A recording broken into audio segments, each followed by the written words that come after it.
All right, welcome to another installment of the Fragments of Silicon reviews. Four reviews up this week. The first of which is The Prisoning, Fletcher's Quest. After a psychologist visit goes horribly wrong, you find yourself trapped in the mind of a game developer on the brink of physical and emotional burnout during the final stages of an intense project. Experience a um, Metroidvania Light, um, I believe also called a microvania, um, drenched in anxiety and based on a very true story. Um, in some ways, yes. In some ways, I don't think they were fighting um, their anxieties in the term of like race cars, let's say. Um, but yeah, so where to start with this? Um, so I suppose we should unpack that um, marketing material. Um, so first of all, this game was provided to us by Acclaim. So if you want to hear more about the prisoning and indeed all of Acclaim's recent projects and some of their future endeavors, we just did an interview with them, which is now available on YouTube, in fact. Um, so if you want to get more insight into what this is, um, we covered it there. But the I suppose Reader's Digest version is um, fellow friend of the show, Eldian Pixels, seemingly had a bad experience on the road to developing their previous game, Into the Void, a game which we actually talked about a couple of years ago. Um, Indeed, it's not just that the development of the game went bad. Um, I don't know to the extent of which the um crunch, if there was crunch, um, how bad it was in terms of like hours spent, stress, all of that business. But it definitely took a mental toll, to the point where, they made a game about it. Um, but also on the flip side of things, it's also that particular title didn't do well. In fact, they flat out state um, via their mascot character that's Into the Void. Um, Nobody's heard of this game.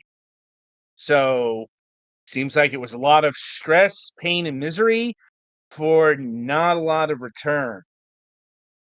And this is basically their version of catharsis, um, if I'm understanding the breakdown.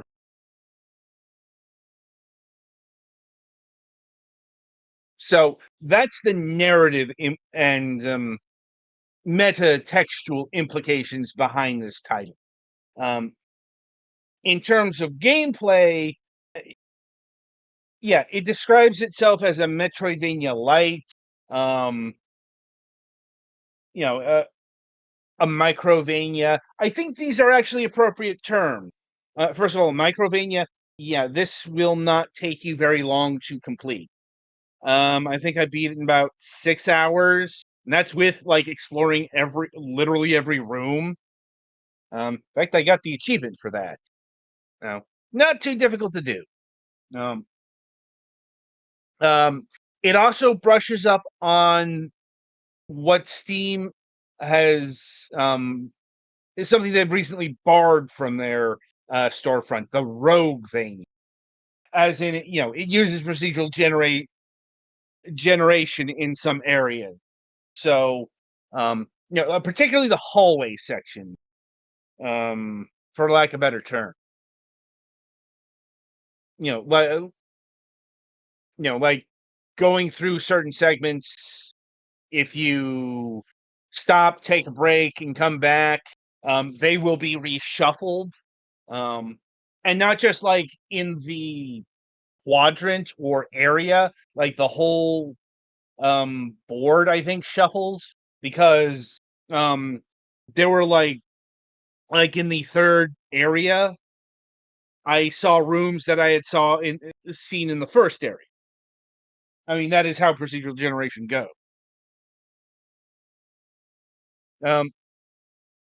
And it's also, I can see why they would attach the light here because it is it's a Metroidvania in a not a loose, but a very tiny portion.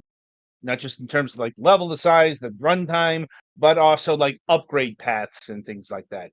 To it, there are only 3 upgrades in the game. Um, there's double jump, there's the slide, and there's the butt drop. So, um, like I said, that's all very standard, but it's not really about the Metroidvania of it all. Like, ironically enough, um, in fact, if you're looking for a Metroidvania title, I'd actually recommend against this. Like, okay, it'll provide you the bare essentials of what a Metroidvania is, but you're not really going to get what, you know, expansive exploration and um things that you would get from Guacamelee, Hollow Knight, insert 1,000 different examples of Metroidvania. Also, to compound it, this game also has a bit of the masochistic platformer in it. Like, there are a lot of spikes around. Um, very like a preponderance of spikes, um, and among the enemy obstacles and well, just flat out enemies. Like sometimes you have to fight cannons. Um, sometimes you have to fight various figments of your imagination. So, um, and the point is, you will die a fair amount. I won't say necessarily a lot. Like, this game isn't a meat grinder either. It's probably not long enough to do that. Then again, so the shortest games can be the most dangerous in that direction. Because you know, I call it the Karate Kid effect. Uh, Short version, Karate Kid on the NES, 4 levels. The thing that's not a lot of playtime, even back in the day. So what LJN did to extend things, make every level hard as shit. Just absolutely brutalize you Descending all until over, you. but it was impossible to fit long games on like arcade hardware, and also it was beneficial if people put in more coins. Right, but what I'm saying is the Karate Kid on the NES was short by the standards of the day. Mm-hmm. Like by the time this game came out, we're not talking about the arcades. The arcades operate Oh no, on a different. I'm just saying it's a trend that they didn't make it up out of nowhere, even if they did it more extremely. Right. Just the point. The point is, um, I didn't find this game to be too difficult. Like, it's not, say, as difficult as, say, Cave Story or, a more recent example, Mina the Hollower, 1,001 Spikes, Super Meat Boy. I could go on. Like, ultra difficult indie platforms of various flavors are their own genre, their own field, if you will. This game floats in that direction, but I don't think it will not achieve those levels. And it's not and it's also not Souls-like difficulty either. Like, it doesn't have the Souls-like trappings either, where you kill enemies,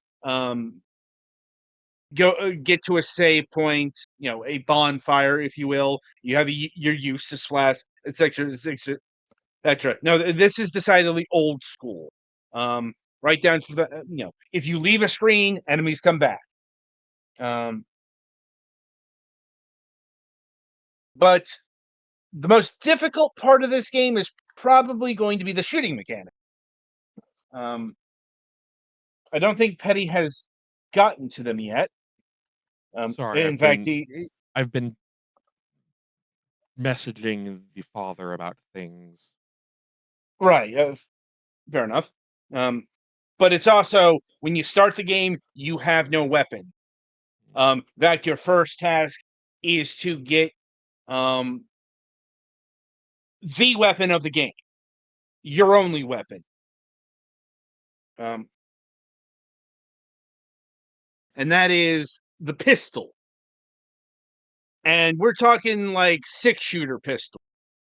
So, who can tell me what that means in terms of gameplay? Reloading? Yes, but a bit more here. One bullet at a time, Mm,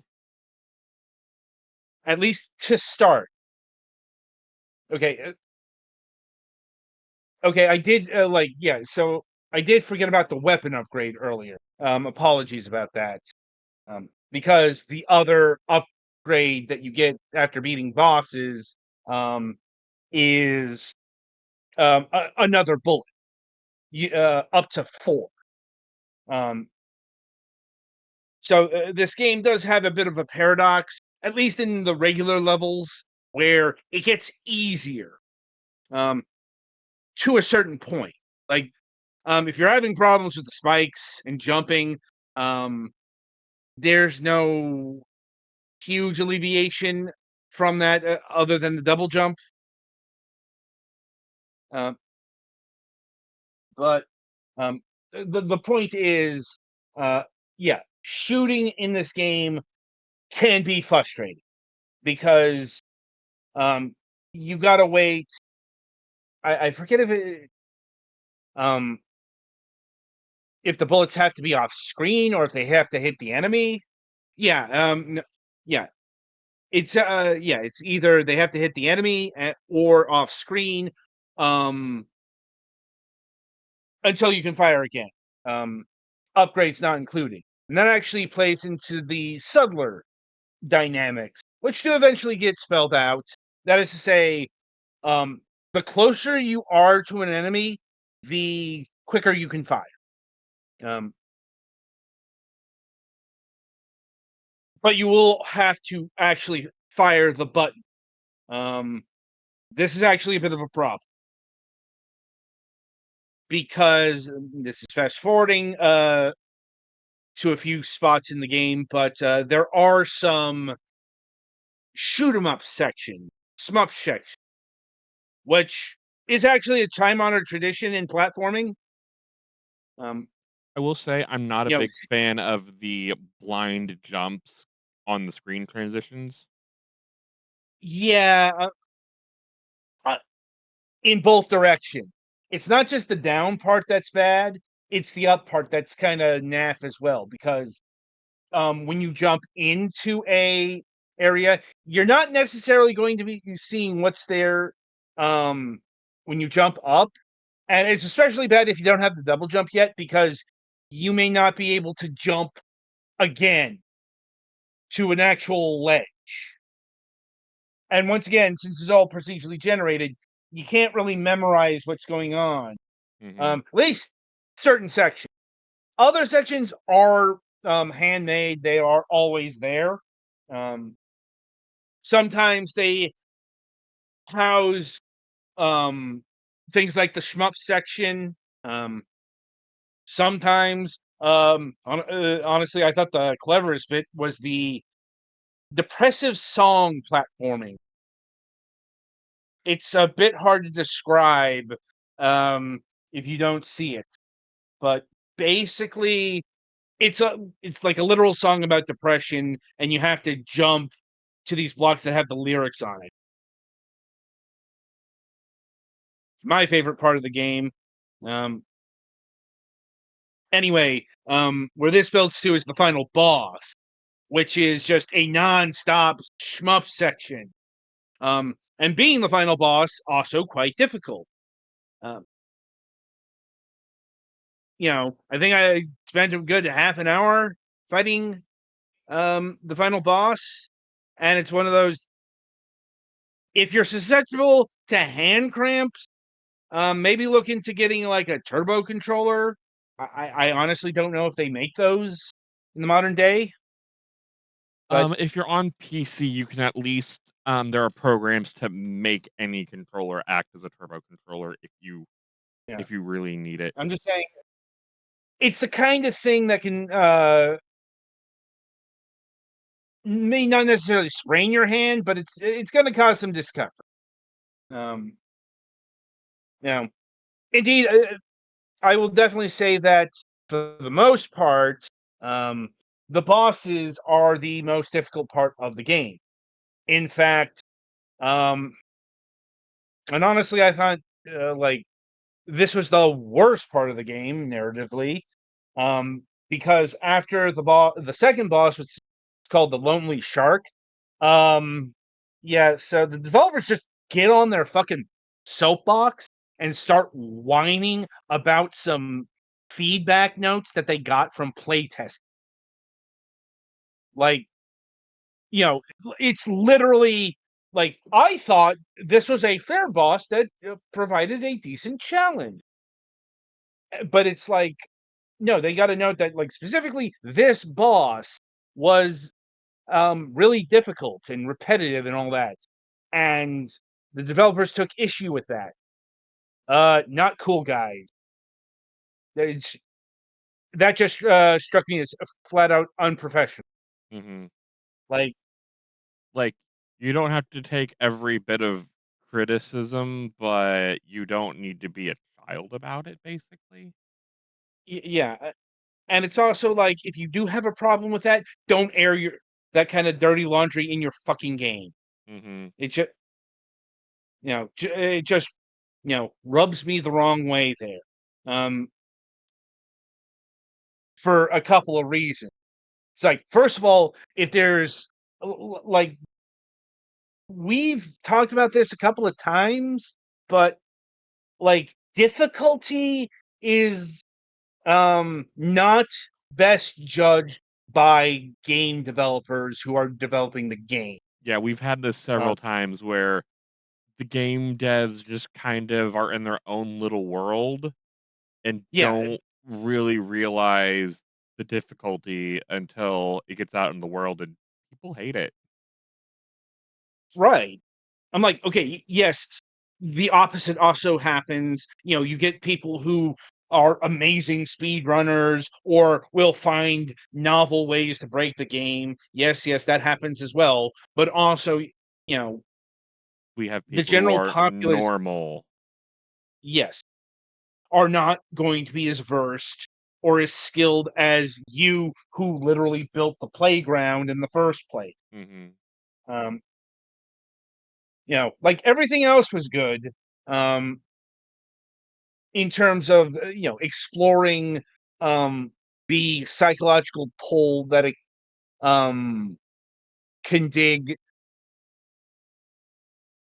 that game development can do to the mind. Some of the jokes were eh, a bit too, let's say, Adult Swim, meta, post modern irony, humor tinged for my taste, but I could not for me. I didn't find them offensive. It's just that one note stuck in my craw because, it's complaining about the stuff that we're doing here, right now. Mhm. Um, so hopefully that doesn't happen in game number 5, whatever that may be. Um, but yeah, all in all, the elements here are fairly solid. I did go into my frustrations with the first boss, on the in the interview. Um, Okay, I did get the gun. yes.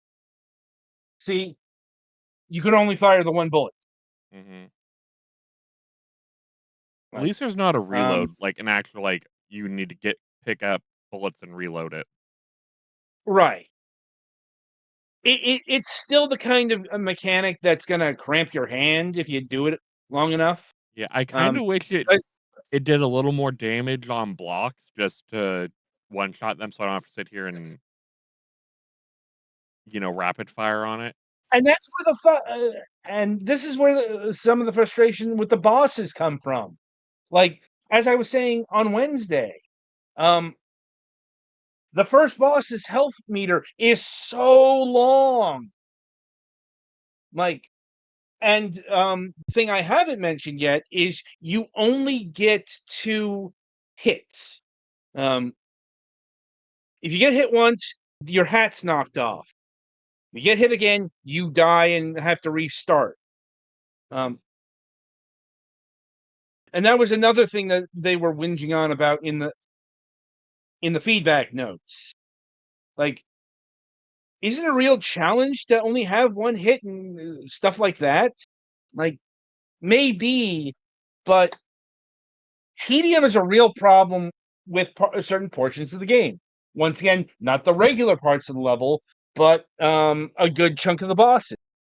Now, see, the thing is, I thought the Lonely Shark, I actually agreed with where they were coming from, um, on balance. But I could also see why people were not enjoying this boss either. I still think, once again, the first boss and the final boss have real problems with tedium because they just go on and on and on and on. And the first boss, I do think Mark on Wednesday kind of missed what I was saying. It's not, I wasn't getting frustrated, I was getting bored. Like, which is about the worst thing you can do when it comes to these things. Like, frustration, like, okay, that can lead to rage quitting, but frustration is also motivation. If I'm Mhm. getting bored, if I'm finding gameplay tedious, that's gonna get me to stop playing Yeah. very quickly. And it's also like I just keep going back to the fact that I was actually just zoning out on the first boss because the health is too long. Um the part I had to hit was kind of in a not an awkward place, but kind of hard to hit. So couldn't do it with regularity. Um, and yeah, learn the patterns. Understood where to hit, but it's like the boss doesn't change anything up until the halfway point, and even then, it doesn't really like. It actually gets easier in the fact that it finally gets a regular interval to hit with ease. The finer points of game design here. But Mhm. like I said, um, the third boss, he was actually really easy. Like I think it took about 3 or 4 tries to kill him, and not very long either. Like no problems there. But yeah, bosses aside, this game is fine. Like honestly, I was kind of surprised at how tight the controls were. Although I guess it shouldn't be because I have played both Owl games. Mhm. Just it's been a long time. Um, I guess the other thing is the other issue with potentially is the not so much the graphical stylings um or the fidelity. It's I'm not sure what you would call it. The repetition. A lot of areas are going to look the same. Like you can see it on screen, like it all looks very sewer-like here in the sewers. Mhm. Um, in fact, that does play a part in the late game when you actually hit an actual maze. Ooh, that does not Like, sound enjoyable. it's not too bad because you have a map, Mhm. a really good map. I think we forgot to complain about that in detail on Mina the Hollow. Mm. I think it came up in that game a bit, but it it is honestly one of the weaker aspects of that game and the Hollow Knight series. Like, sorry, no, I don't think getting cute with the navigation is a good mechanic. You know, but that's perhaps beyond the pale of this review. Mhm.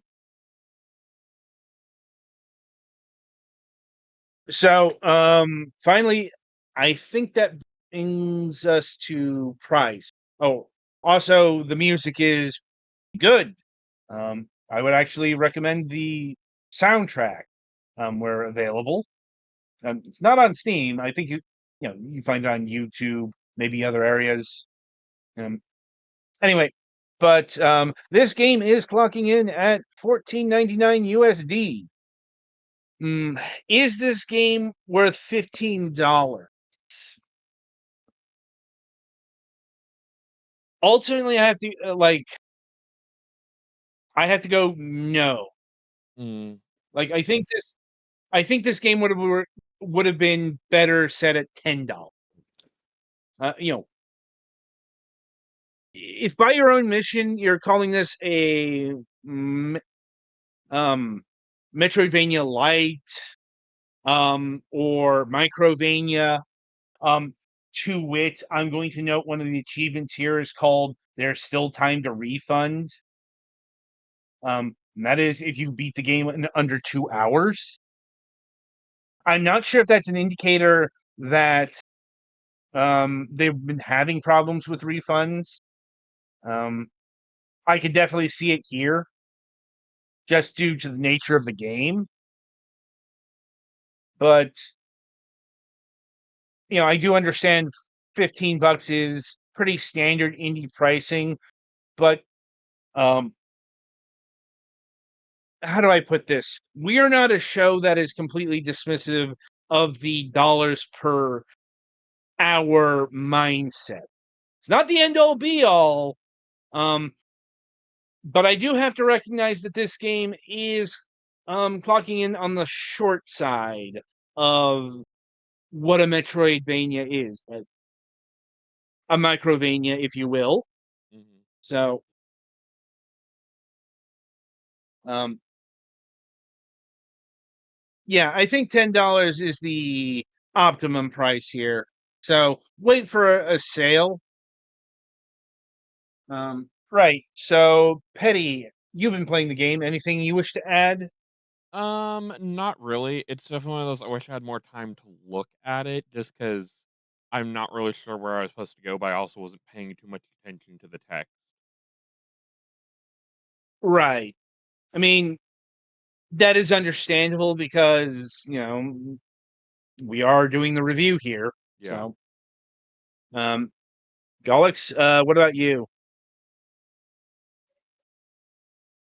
Nothing particular to add. All right, then. So, yeah, that'll about do it for the prisoning here. Be sure to tune in after the break as if I can get my notes here. Sorry, wrong page. As Petty Fan will be reviewing Earbon Shadow Legacy.